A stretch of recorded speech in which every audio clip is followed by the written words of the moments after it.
Setelah tidak denganku, semoga harimu lebih menyenangkan. Temuilah seseorang yang lebih keras memperjuangkanmu, yang lebih tabah memahamimu, melebihi segala apa yang pernah aku lakukan kepadamu. Saya Jeremy Teti, salam SCTP. Halo CSCSku, berjumpa lagi dengan manusia Madesu di Easy Film. Seorang alkoholik dari Legok Hangser yang tak sabar menanti usainya pandemi, oke? Baiklah, berikut ini gua akan meringkas sejarah terciptanya BMX atau disingkat dengan Bicycle Moto X. Sepeda tersebut akhirnya menjadi tren dan menjadi olahraga paling diminati oleh anak-anak muda di seluruh dunia. Oke CSCSku, sebelum kita mulai seperti biasa, kita intro dulu guys. Sebat.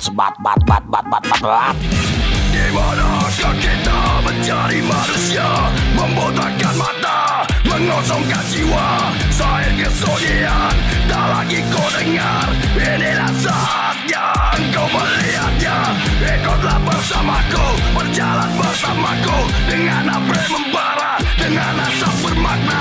Marilah harapan jadi kenyataan.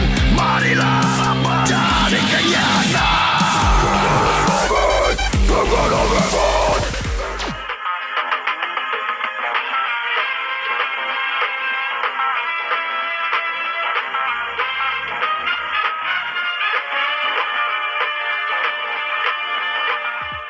Scene dibuka oleh BMX yang merupakan singkatan dari Bicycle Moto X atau Bicycle Motocross yang mulai populer pada awal tahun 1970-an.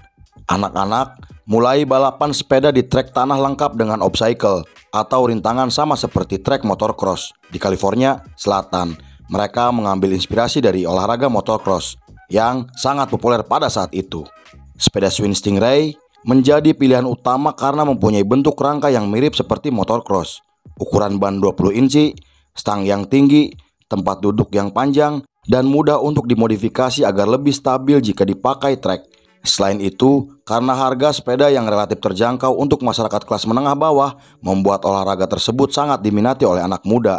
Dan karena besarnya minat anak muda di California Selatan, dengan olahraga tersebut, kompetisi lokal pun mulai digelar.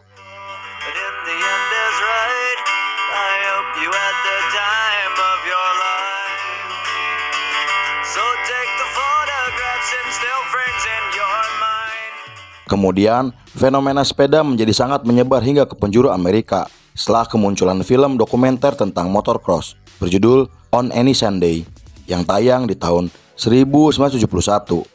Pada adegan pembuka di film tersebut, menampilkan anak-anak mengendarai sepeda Swing Stingray pada jalan off-road yang kemudian menginspirasi olahraga dan balapan BMX.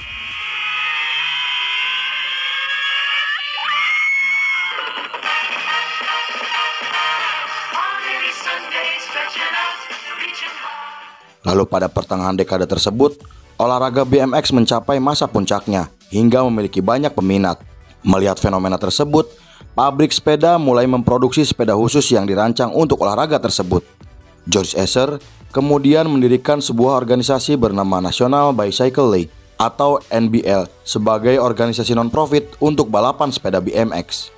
Setelah itu, sebelum George mendirikan organisasi tersebut, ia bersama istrinya Mary telah mempromosikan kompetisi balap sepeda motocross. Putra George bernama Greg dan Brian adalah seorang pembalap sepeda motor terkenal. Selain itu, mereka juga senang mengendarai sepeda BMX dan ikut dalam kompetisi balap BMX bersama teman-temannya.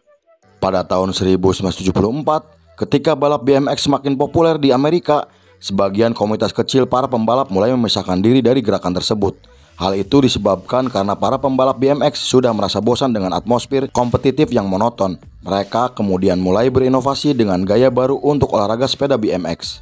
Devin dan Todd Banks mulai mengendarai sepeda BMX di trek skateboard setinggi 8 kaki yang mereka bangun sendiri. Mereka membangun trek tersebut di depan rumah masa kecil Devin yang berada di Los Angeles, California. Hal tersebut mereka lakukan karena terinspirasi dari permainan skateboard gaya bebas, dan itu menjadi titik awal munculnya pertunjukan freestyle BMX. Selain itu, mereka juga menjadi orang pertama yang melahirkan rem riding untuk permainan BMX. Para anak muda saat itu mulai tertarik dengan permainan freestyle BMX karena terbilang lebih menantang daripada balap sepeda. Dan di tahun 1975, para rider BMX mulai bermunculan dan bermain di kanal-kanal beton penampungan air yang kering di kota San Diego, California. Di sana, ada beberapa pemain BMX menerobos masuk ke dalam skatepark dan mulai bereksperimen dengan menciptakan trik-trik baru.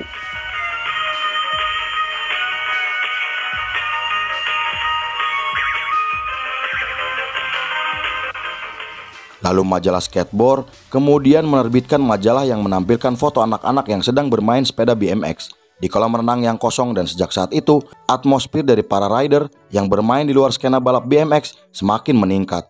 Devin dan Todd Banks juga mulai mengendarai sepeda BMX di dalam runway skatepark yang kemudian mulai diikuti oleh anak-anak muda di kota lain.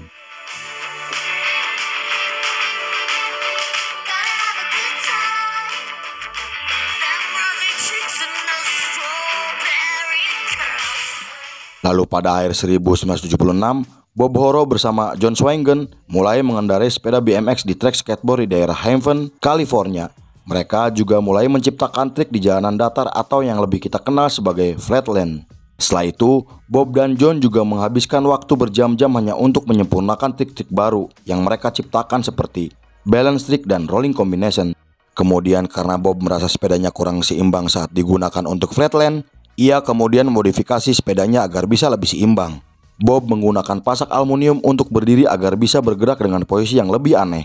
Lalu mengubah jarak sumbu roda yang dibuat lebih pendek agar sepeda bisa berputar atau memposisikan sepedanya bertumpu pada satu roda.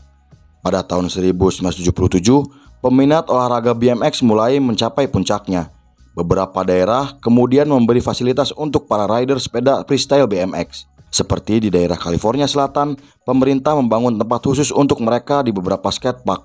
Kemudian, seorang pembalap BMX terkenal bernama Tinker Urias mulai berinovasi dengan memainkan gerakan freestyle.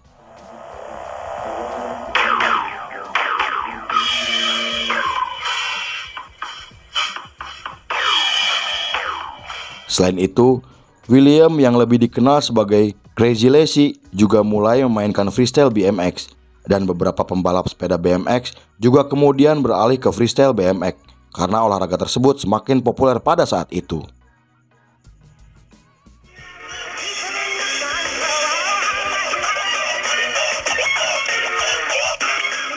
Setelah itu, sebuah majalah BMX Action Magazine menerbitkan artikel How to Freestyle untuk pertamanya.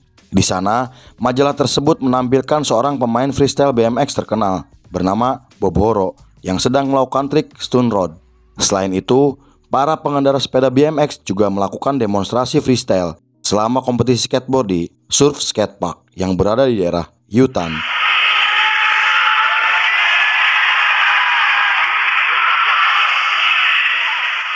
Dan pada akhir 1979, William Furmage dan Tony Ray Davis membentuk tim BMX freestyle bernama Super Style 2. Mereka lalu mulai melakukan pertunjukan freestyle di acara balapan BMX dan acara lainnya.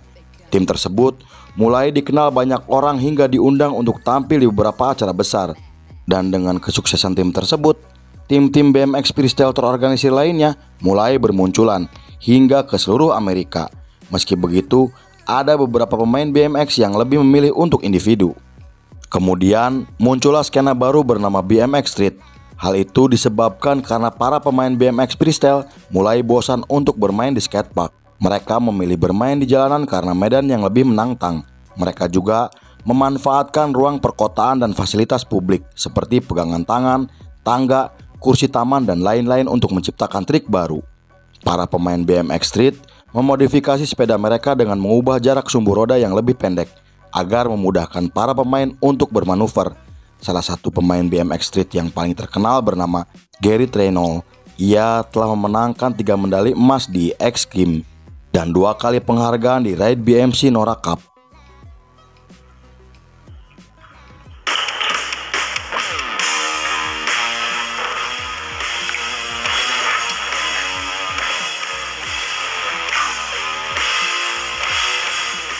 Lalu, karena prestasi tersebut, ia dianggap sebagai salah satu pengendara BMX Street terbaik yang pernah ada.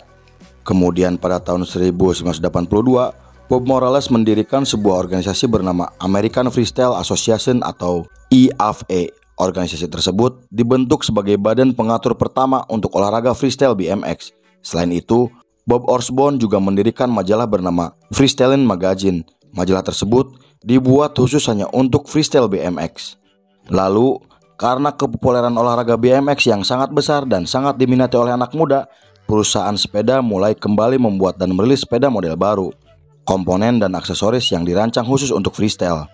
Para perusahaan BMX juga mulai mencari para pemain BMX berbakat untuk disponsori agar bisa mengenalkan produk yang mereka buat. Setelah itu, toko-toko sepeda mulai menjual produk BMX khusus freestyle dengan warna grafis yang memukau, tampilan baru, dan desain rangka sepeda yang baru. Selama periode ini, kepopuleran olahraga BMX freestyle hingga mencapai puncaknya. AFA juga mulai mengadakan kompetisi BMX dengan skala nasional. Mereka mempertandingkan kategori flatland dan quarter pipe yang diikuti oleh ratusan peserta dari penjuru Amerika. Dan pada awal 1990-an, popularitas BMX freestyle mulai mengalami penurunan peminat maupun secara komersial. Perusahaan besar juga mengurangi atau menghentikan investasi mereka dalam olahraga tersebut.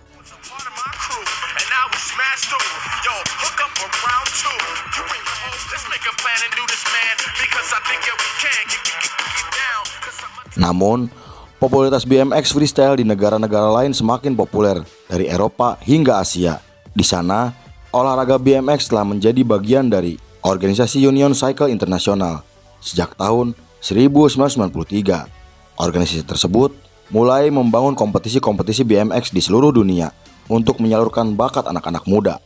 Lalu di tahun 2008, untuk pertama kalinya olahraga BMX mulai dipertandingkan di Olimpiade yang diselenggarakan di Beijing. Dan pada tahun 2021, olahraga BMX freestyle mulai dipertandingkan di Olimpiade Jepang untuk pertama kalinya. Meskipun popularitas BMX sudah tak sebesar dulu, namun budaya dan olahraga BMX terus berkembang dan masih diminati oleh anak-anak muda di seluruh dunia hingga sekarang. Lalu film pun selesai.